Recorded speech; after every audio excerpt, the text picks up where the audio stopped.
Jesus no Lar, Neio Lúcio, capítulo 6, Os Instrumentos da Perfeição. Naquela noite, Simão Pedro trazia à conversa o espírito ralado por extremo desgosto. Se chateou com parentes descriteriosos e rudes. Velho tio o acusou de dilapidador dos bens da família e um primo ameaçou esbofeteá-lo na via pública. Por isso, guardava o semblante carregado e austero. Quando o mestre leu algumas frases dos sagrados escritos, o pescador desabafou. Descreveu o conflito com a parentela e Jesus o ouviu em silêncio.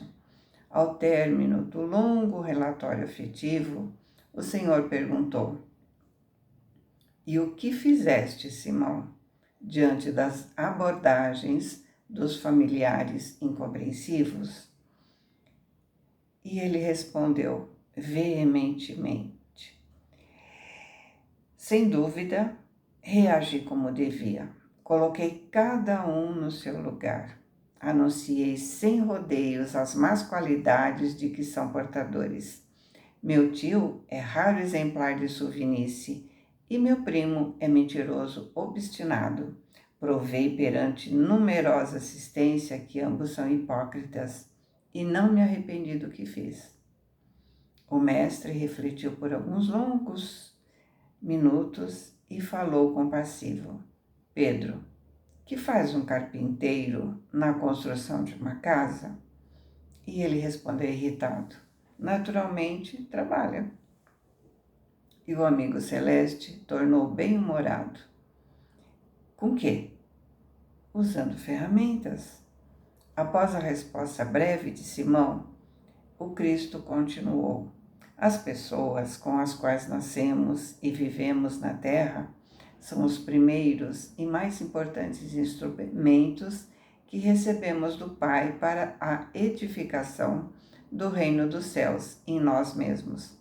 Quando falhamos no aproveitamento deles, que constituem elementos de nossa melhoria, é quase impossível triunfar com recursos alheios, porque o Pai nos concede os problemas da vida de acordo com a nossa capacidade de lhes dar solução. A ave é obrigada a fazer o ninho, mas não se pede outro serviço a ela. A ovelha dará lã ao pastor. No entanto, ninguém exige dela o trabalho pronto, o agasalho pronto.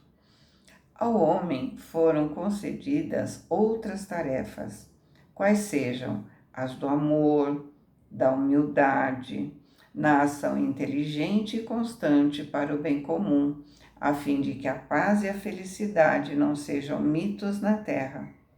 Os parentes próximos, na maioria das vezes, são o martelo ou o serrote que podemos utilizar a benefício da construção do templo vivo e sublime, por intermédio do qual o céu se manifestará em nossa alma.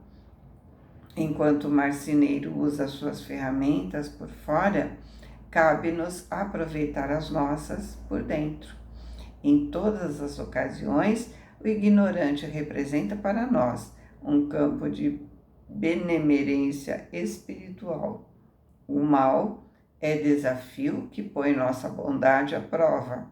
O ingrato é um meio de exercitarmos o perdão. O doente é uma lição à nossa capacidade de socorrer.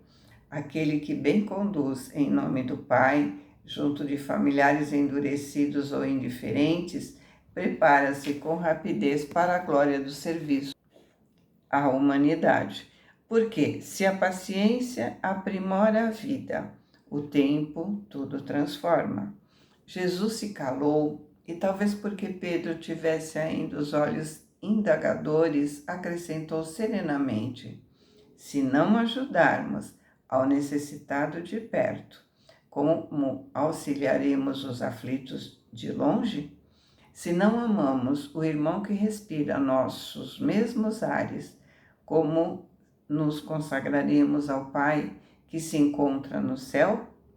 Depois dessas perguntas, pairou na modesta sala de Cafarnaum expressivo silêncio que ninguém ousou interromper. E assim, Neio Lúcio termina o capítulo, né? Então, o que fica para a gente refletir? Sempre dizemos, vou fazer, vou acertar, mas nós precisamos prestar atenção, porque quando estamos a caminho, aquilo que nos afeta chama mais atenção do que a proposta que tínhamos feito antes. Ou seja, nosso orgulho nos impede de caminharmos, nos melindramos facilmente. Então, antes de sairmos para as batalhas do dia a dia, devemos trabalhar em nós o bom ânimo, a boa vontade. Devemos ter esperança e focarmos em nossos propósitos, porque desafios não vão faltar. Nos colocamos atrás daquele sentimento infeliz ao invés de mantermos firmes o nosso propósito. A semente do bem está dentro de nós, mas nós preferimos valorizar os vícios que trazemos enraizados em nós. Muitas vezes despertamos o homem primitivo que já fomos, esquecendo que Jesus nos disse que quando alguém bater a nossa face, que devemos dar a outra.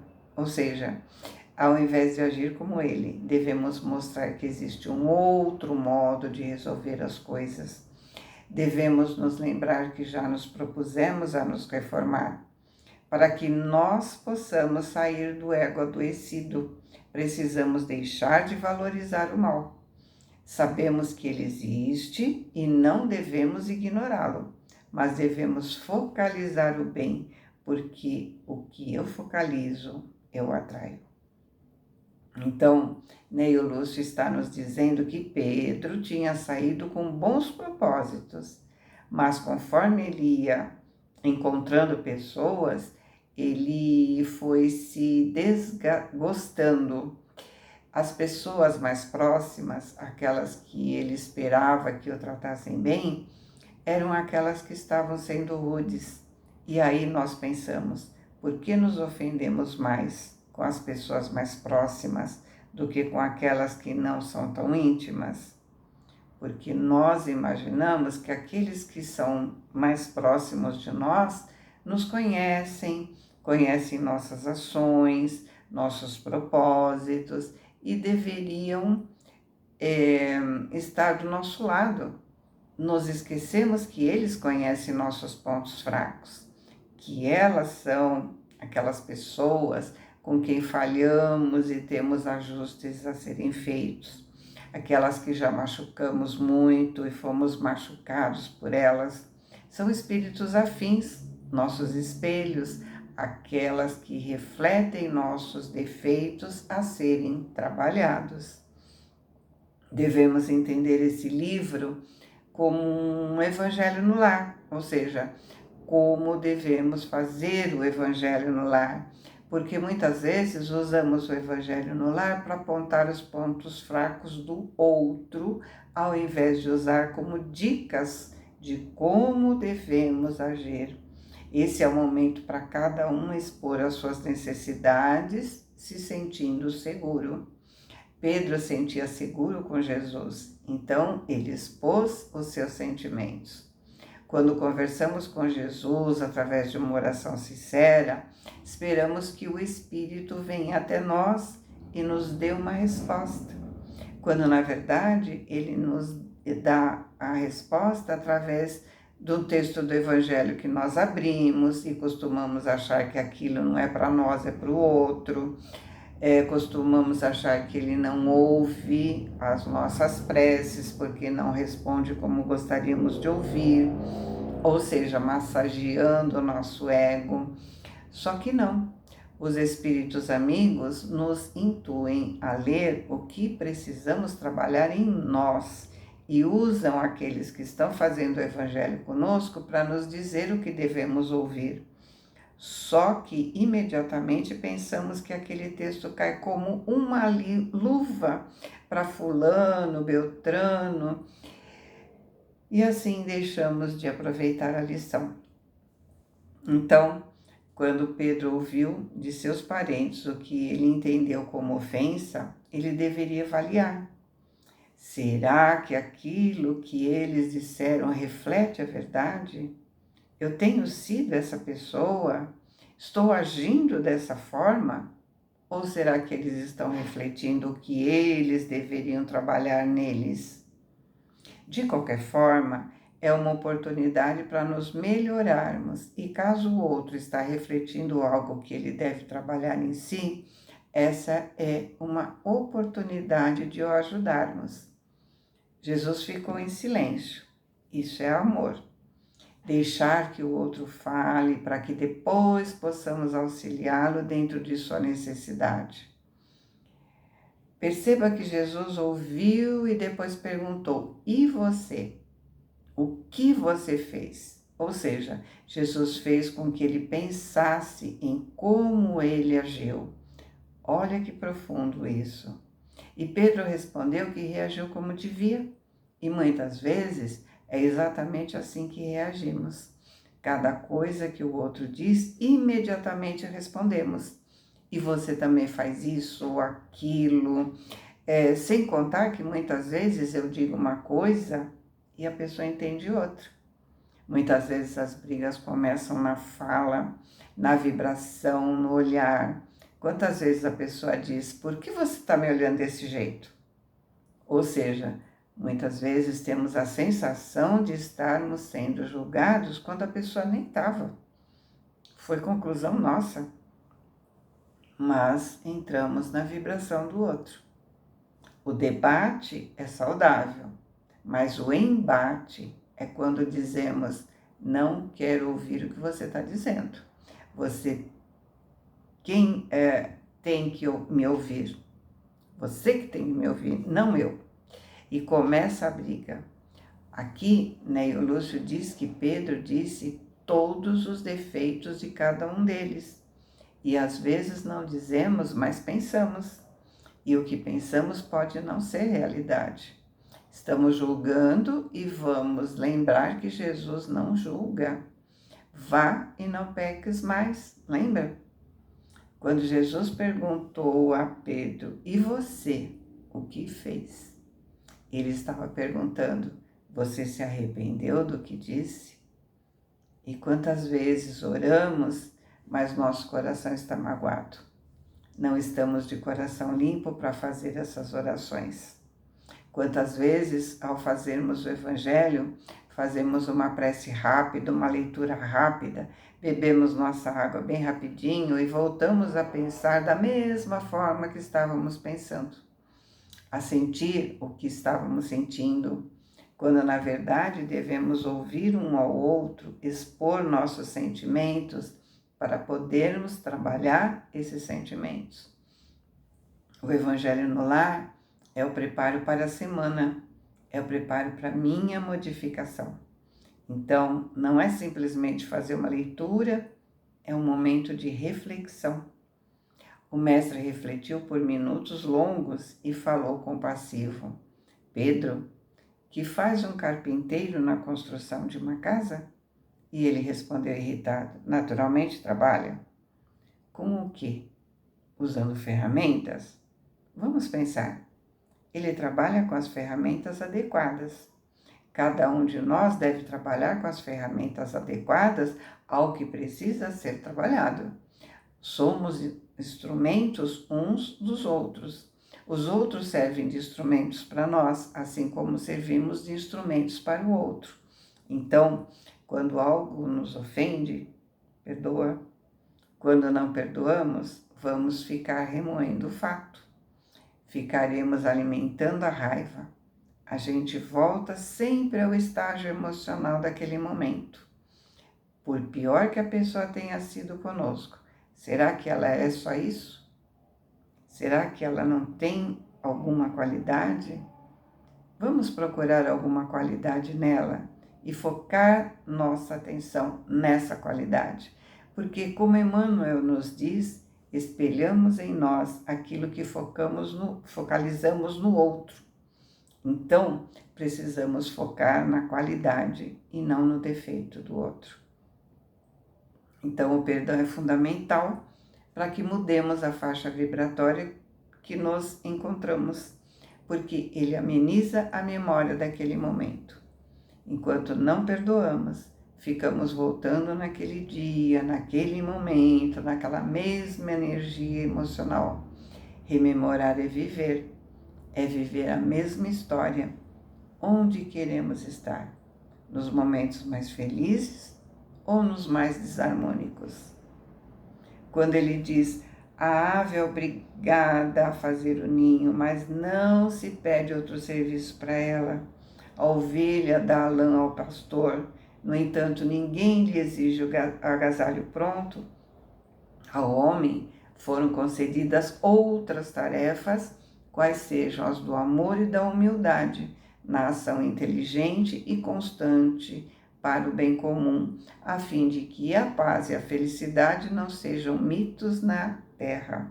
Os parentes próximos, na maioria das vezes, são o martelo ou o serrote, que podemos utilizar a benefício da construção do templo vivo e sublime, por intermédio do qual o céu se manifestará em nossa alma.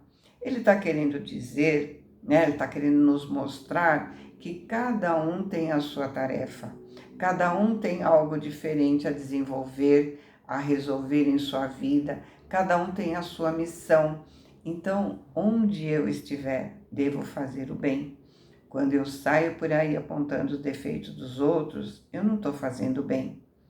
Por isso Jesus perguntou a Pedro, tem certeza de que você não tem nada do que se arrepender? Essa deve ser uma pergunta constante que devemos nos fazer.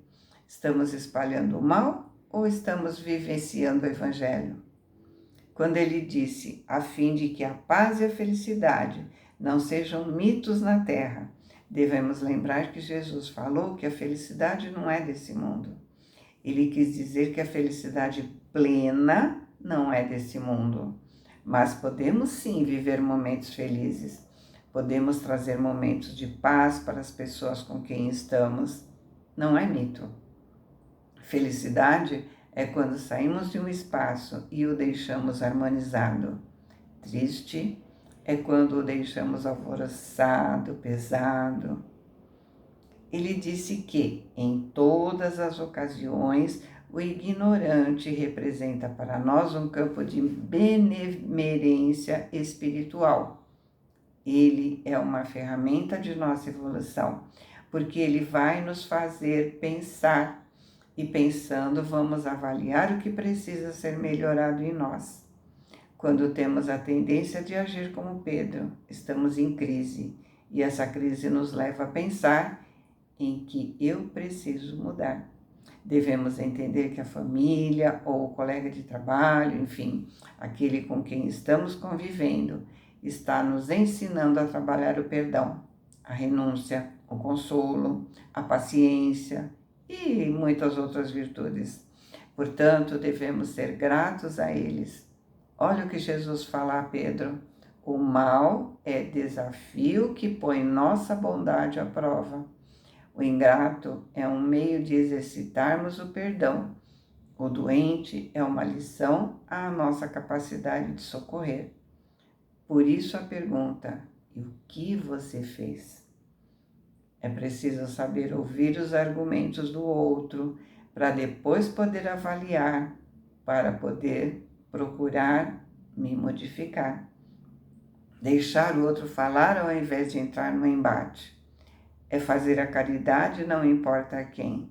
Deixar de ter aquele sentimento de esperar que o outro agradeça. Muitas vezes dizemos que não esperamos gratidão, mas sim, esperamos.